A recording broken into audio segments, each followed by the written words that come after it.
What's good, y'all? Welcome in to another episode of Profit Picks. If you are new, we do always start the show by being transparent, and we don't do shows on the weekend. But the weekend did not go well for me. I think I went 2-3, something like that. Um, so yes, come on. The past few weeks we've had a winning week, but this past week I went 6-7. So not a great week last week. We'll have to do a little bit better here to start this one. And Rob Veno, he's still trying to make it back home. So he will be back tomorrow, but unfortunately, no Veno again today.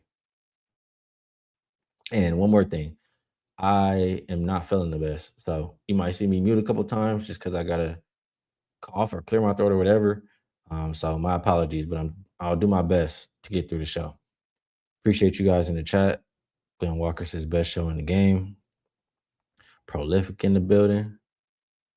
I know everybody's looking for Vino. I'm looking for Vino. I wish Vino was here too. Mark in the building. A lot of usual suspects in the building. All right, let's get to it. 76ers and Heat is the first game. You have the Heat on the second of a back to back. It's also the third game in 4 nights, going up against a Sixers team who does have the rest advantage, coming off that win versus the Hornets. And the Heat, they're coming back home after 3 straight road games. Granted, they didn't have to travel for one of those Cavaliers games. You know, the Heat just haven't been playing good basketball for a while. It is very hard to put your money on them. When I look at the injury report, Norman Powell's out. I really don't like the thought of backing them without him. This is a big game standings wise. I'm gonna pull it up. So for the Sixers currently are in the 7th spot in the play-in, and they are half a game from being in that 6th spot, 1 game from being in that 5th spot. Every game is important for this Sixers team. For the Heat, they are in the 9th spot, and if they lose, they'll be in that last play-in spot. But it doesn't look like they're in danger of falling out of the play-in. Um, so I think you'll get a really good effort from both teams. I think the Sixers, they've gotten healthier now, and they've been playing solid basketball. They beat the Hornets. They blew out the Bulls. They did lose to the Thunder. They've been playing solid basketball lately. So I would trust that more than I trust whatever I've seen from the Heat lately. So my thought is Sixers minus 2.5 here. Let me see what you guys think. Nah, not just I don't know how. I somehow got a little bit sick, unfortunately. Um over the weekend. My bad.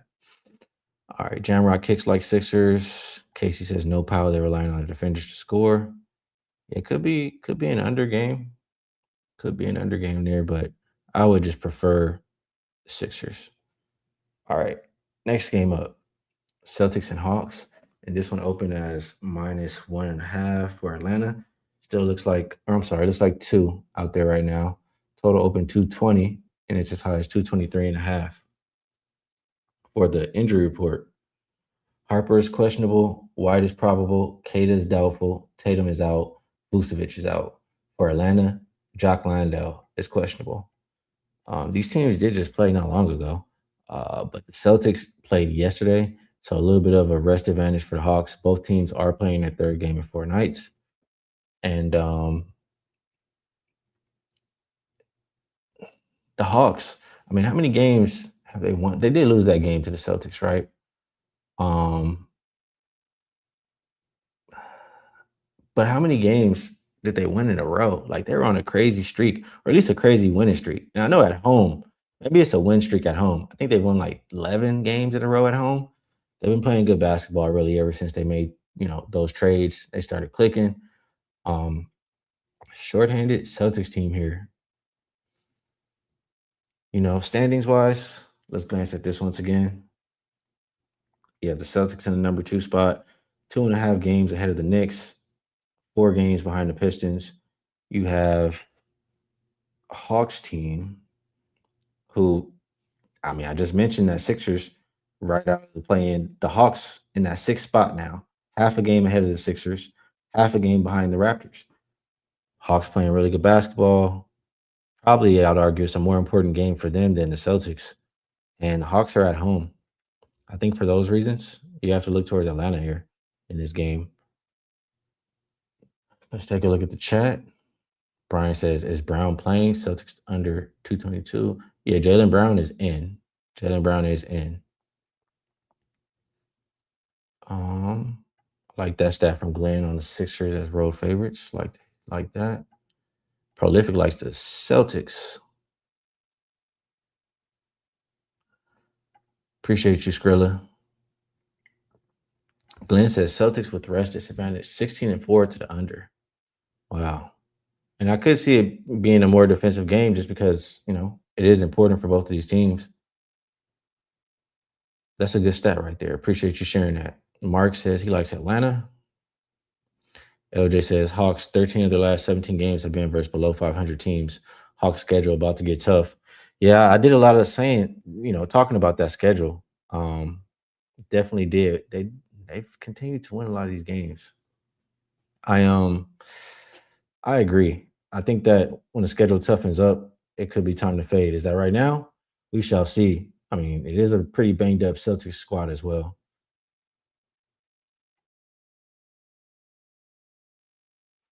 Says looks like Dyson is out too. Are we getting alerts right now? Because I don't see Dyson on the injury report at all. All right.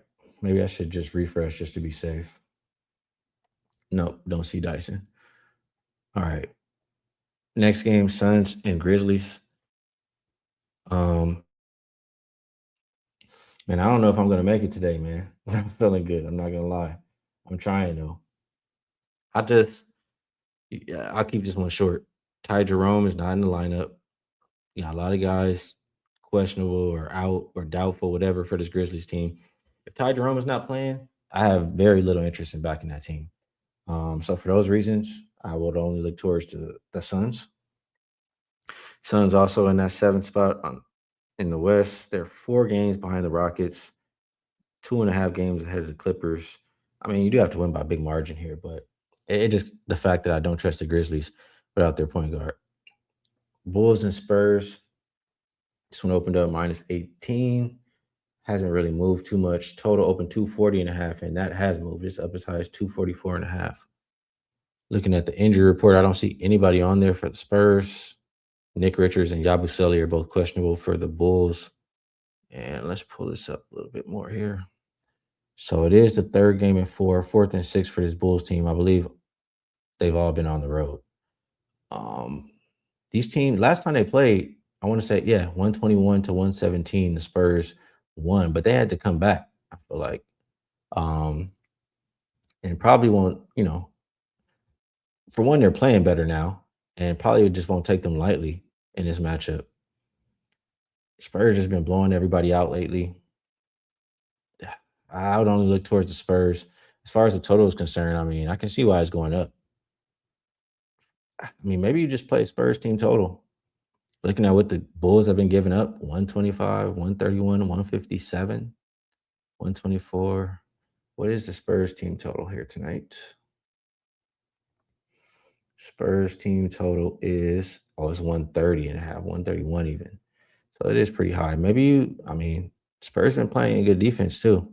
I mean, team total for, do you look the other way? Team total for the Bulls is 112.5, 113. You can get out there.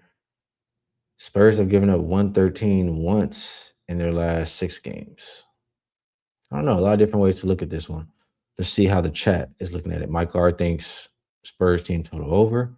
Appreciate you, Prolific, reminding everybody to hit the like button.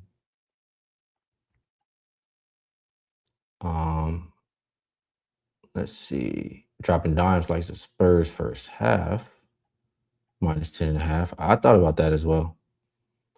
Said they could rest this first half. They could rest the second half after a blowout in the first half. I definitely hear you on that.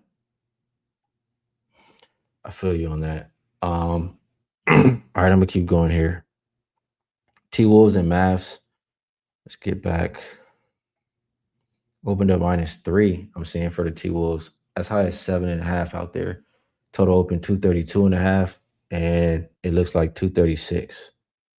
injury report for the Mavericks. I see Caleb Martin doubtful, PJ Washington, Najee Marshall, Bagley, all questionable. Gafford is probable. For the T Wolves, they'll be without McDaniels, and then you have Anthony Edwards questionable here. Um, this Wolves team, I'm gonna pull it up just to be certain, but I'm pretty sure this Wolves team did just get embarrassed. Yeah, the Wolves 87 to 109 lost to the Pistons there. I mean, I'd like to think that they'll bounce back after a performance like that. I mean, all season long though, I have been saying I don't really trust this Wolves team laying points. Haven't been really good in that role, but this is one where I think that they're the right side. Um, let's pull up the standings for the West. The Wolves are in the fifth spot. I mean, same record as the Rockets, who are right behind them in the sixth spot. So, you know, a lot of movement can go on. They're 3 games behind the third spot. A lot of movement can go on for this Timberwolves team. I think that you get a really good effort from them off of the blowout. The Mavericks, just looking at what they've done. Yes, they beat the Blazers in their last game, and that was crazy. I mean, they held the Blazers below 100. Prior to that, I mean, they weren't playing any defense. That was just crazy. They've been giving up like 130 something every night, then come out and give up 190. I mean, give up 93. So is something changing? I mean, the Mavericks did have 2 days off. So usually when you have extended time off, gives you time to work on some things that are going wrong. But this Mavericks team is already done, already eliminated. I prefer the Timberwolves side in this game. Anything from you guys? Casey says Minnie just posted a McDaniels update. I mean, he's already out. Considered week to week. Okay, I see. Yeah. Never know with Minnesota. I agree. Brian says if Gafford plays, he likes the under or thinking about the under. I have to see that defense play again. I'm not going to trust it after just it could just be a one-off for that Mavs defense. Cavaliers and Jazz, um, really big point spread here. Went down though from 17 and a half to 16 and a half. Total went down also from 245 to 241 and a half. Porter probable, Jared Allen, Max Strus, Jalen Tyson, Dean Wade all out. For Utah, Keontae George, Laurie Markkinen, and Isaiah Collier all out. It's the third game of 4 nights for the Jazz. It's the first of a back-to-back for the Cavaliers. They did have 2 days off before this game, and they play the Lakers tomorrow in LA. Cavaliers also coming off of a blowout win versus the Heat, 149 to 128. The Jazz, what have they lost here? 1, 2, 3, 4, 5. They've lost 5 in a row. Man, the Jazz, I don't know. I don't want to put my money too much on teams that have nothing to play for, have shown they don't want to win. I do think, I mean, I might disagree with the total coming down unless you get some kind of other injury report. I mean, the Cavs should be able to name their number, and I think that their defense isn't that great. So lean over here, but ultimately probably just going to stay away from this game. Um, let's see. Anything else here? Yeah, pass. You're right. You're right, Mark. Pistons and Thunder opened up 13 down to 12. Total from 219 and a half to 218 and a half. We have Hardenstein questionable. We have Asar Thompson questionable. Duran, Harris, Robinson, all doubtful. No Cade, no Isaiah Stewart. I mean, you might not have any starters for this Detroit team out there tonight. Will OKC take them serious? I guess that's the big question here. Second of a back-to-back for OKC, but I don't believe, yeah, last game was not too taxing. First game of a back-to-back for the Pistons. They play the Raptors tomorrow. You know, the Pistons, they've been playing a lot of games, I feel like, lately. What is this? Fourth and 6 nights here? they've been playing a lot of games, and although they have the rest advantage, I mean, as long as OKC is going to play and care, they're going to cover. But that's the thing in the NBA nowadays. Are they going to care with everybody out in this game enough to win by this margin? I would only trust the Thunder here. Um, as far as the total, I would trust the defense more than offense for Detroit, and we know OKC is a good defense as well. So seeing this one being moved down slightly, I would agree with that. And yeah, we'll move on over to the next one. Appreciate you, Jeff, reminding everybody to hit the like button here. Definitely helps out the show. All right. Last one, I believe, here. Wizards and Lakers. So for this one, opened up 14, looks like 15 and a half or 16 total. I'm sorry. Injury report. Luca out, Marcus Smart out, the arrow out for Washington. Carrington and Trey Johnson, as well as Sar, are all questionable. Trey Young, doubtful. AD, Keyshawn George, and D'Lo all out. This is the Wizards on a back-to-back. This is the Lakers with 2 days off. The Lakers are on the front end of a back-to-back. They play the Cavaliers tomorrow. Um, you know, it's only one way to bet this game. 2 days off for zero, and they had the dog had to travel. They've been getting blown out all the time anyway. Only way to play this game is the Lakers. Other than that, prop wise, I did want to mention that Austin Reeves without Luca and Marcus Smart. He's played 4 games. His points and assists. Maybe I'll just let me pull it up here to be specific, but I'm pretty sure the number last I saw was 36 and a half. And let's get back here. Yeah, 36 and a half. And thought about playing it over. So without Marcus Smart and Luca, he's hit all 4 games. Let me just get here to get the specific numbers. Hit all 4 games, 44, 44, 54, 44. But granted, those weren't games Lakers are blowing their opponent out. This is a point spread where, you expect things to get out of hand. Maybe he goes and sits down on the bench. That's what worries me about Austin Reeves. But other than that, I mean, without Luka and without Marcus Smart, he's going to get more minutes. Going to have the ball in his hand all game. Austin Reeves points and assists, pretty appealing.